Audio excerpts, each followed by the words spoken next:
लग्नाचे दागिने म्हणजे श्रीमंत पेशवाई दागिने, नाशिकचे सुप्रसिद्ध सराफ मयूर अलंकार सराफ।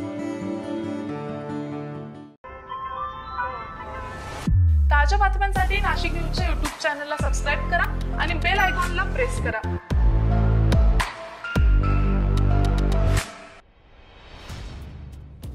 नाशिक जिल्ह्यातील द्राक्ष बागायतदारांनी त्यांच्या द्राक्षमाल व्यवहारातील पैशांची फसवणूक झाल्याचं लेखी स्वरूपात तक्रारी आणि निवेदन दिलेले आहेत। या जिल्ह्यातील 500 पेक्षा अधिक द्राक्ष बागायतदारांची सुमारे 50 कोटींहून अधिक रकमेची फसवणूक झाल्याची बाब समोर आली आहे, अशी माहिती महाराष्ट्र राज्य द्राक्ष बागायतदार संघाचे अध्यक्ष कैलास भोसले यांनी दिलेली आहे।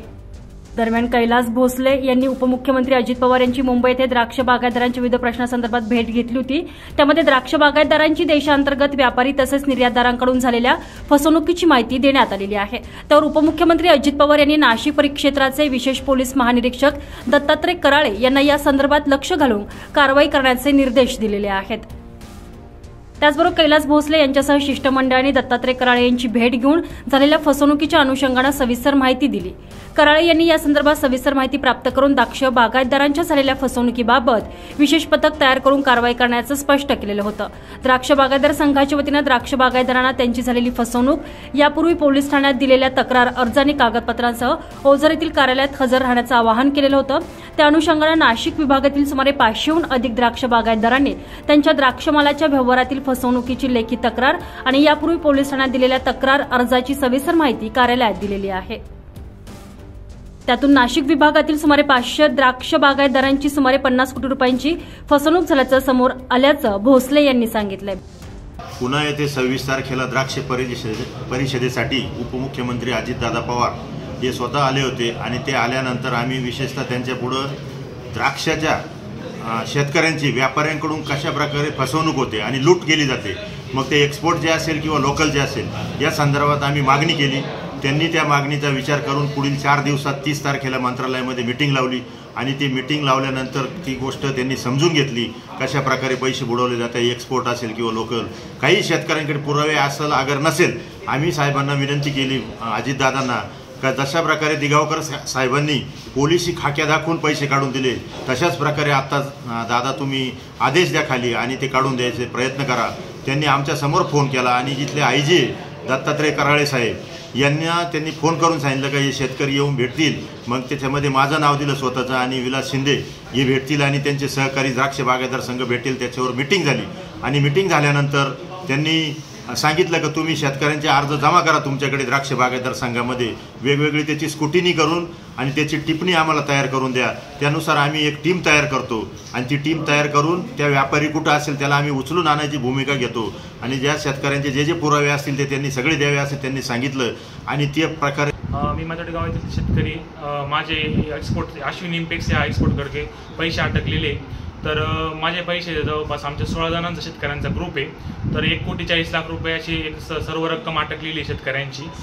भूषण राणे असे अश्विनी इम्पेक्सच्या ओनरचे नाव आहे, तर त्याने 35 दिवसामध्ये पेमेंट देतो एक्सपोर्टचे असे आम्हाला कबूल केले होते, परंतु 6 महिने झाले परंतु आम्हाला अजून 1 रुपया पण भेटलेला नाही आहे। आम्हाला ओरडूची उत्तर देतोय। तर तसेच द्राक्ष बागायतदार संघ अध्यक्ष कैलास भोसले साहेबांच्या मार्फत आणि बाकीच्या सोशल मीडियामार्फत आम्हाला एक मेसेज मिळाला की ज्या शेतकऱ्यांचे पैसे अटकलेले त्यांनी त्या एक्सपोर्टचे असं तर त्या मालकाचे कंपनीचे नाव, तुमच्या संबंधित असणाऱ्या पावत्या एक्सपोर्टच्या, तुम्हाला किती माल गेला, किती तुमचे पैसे झाले, हे सर्व घेऊन तुम्ही द्राक्ष बागायतदार संघामध्ये ओझर येथे यायचं। तर आम्ही सगळ्यांनी ते घेतलं, तर तिथं सगळे जमा झालेले शेतकरी आणि ते आम्ही कैलास साहेबांकडे दिलेले। तर आम्हाला असं द्राक्ष बागायतदार संघाचे अध्यक्ष समजलं की आयजी साहेब आणि उपमुख्यमंत्री अजितदादा पवार यांच्या मार्फत तो पूर्ण निर्णय तो ISP किंवा ASP लावणार आहे आणि अजितदादा पवार यांनी याच्यामध्ये दखल घेतलेली आहे। तर आम्हाला आशा आहे संघाकडून पण आशा आहे आणि अजित पवारकडून पण आशा आहे आणि आयजी साहेबांकडून पण आशा आहे का त्यांनी त्वरित आमची रक्कम आम्हाला मिळवून द्यावी आणि आम्हाला सहकार्य करावं अशी आम्हाला इच्छा आहे। मी शांताराम रघुनाथ पवार राहणार वडनेर वैरो। माझे 2022 मध्ये BK फ्रूट कंपनीकडे माझे वैयक्तिक 13,48,000 रुपये, त्यात आमच्या पूर्ण 7 ग्रुपचे मिळून आमचे 50 लाख रुपये सर्वांना मिळून। तर आमचे भोसले साहेबांनी पुण्यामध्ये मीटिंगमध्ये अजितदादांना ते साकडं घातलं का आमच्या शेतकऱ्यांचे फार पैसे बुडतात, तुम्ही काहीतरी याला हे करा। तर मग अजितदादांनी सांगितलं की मी याला पर्याय काढतो आणि त्यांनी जे सहकार्य केलंय आम्हाला, असं आम्ही आज जे कागदपत्र घेऊन पूर्ण येऊनही इथं आज संघामध्ये दिलेले. द्राक्ष बागायतदारांनी द्राक्षमालाचा व्यवहार हा सौदा पावती अथवा खरेदी विक्री संदर्भातील कागदपत्रांचा पुरावा तयार करूनच करायला हवा, जेणेकरून संबंधित व्यापारी अथवा खरेदीदारांविरुद्ध कायदेशीर कारवाई करण्यास तांत्रिक अडचणी निर्माण होणार नाहीत. तसंच द्राक्ष बागायतदारांना कमकुवत समजून जर द्राक्ष व्यापारी अथवा खरेदीदार हे जाणीवपूर्वक फसवणूक करत असतील तर महाराष्ट्र राज्य द्राक्ष बागायतदार संघ त्याविरोधात कठोर पावले उचलेल, असा इशारा कैलास भोसले यांनी दिलेला आहे. अझहर कादरी, नाशिक न्यूज, निफाड.